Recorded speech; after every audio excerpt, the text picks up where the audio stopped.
ఒక గ్రామంలో వర్షాలు లేక పంటలు ఎండిపోతున్నాయి. గ్రామస్తులు చాలా బాధలో ఉన్నారు. ఆ గ్రామానికి అంచున ఒక పెద్ద మర్రి చెట్టు ఉంది. ఆ గ్రామస్తులందరూ ఆ చెట్టు శాపగ్రస్తమని భయపడి దూరంగా ఉండేవారు.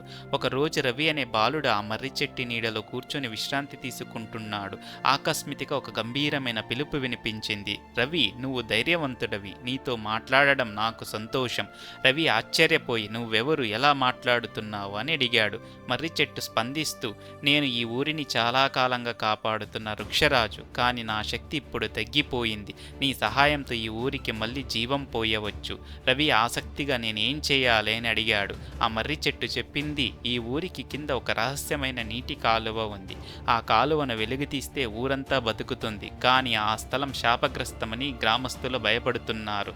నీ సహాయంతో దానిని సాధించగలం.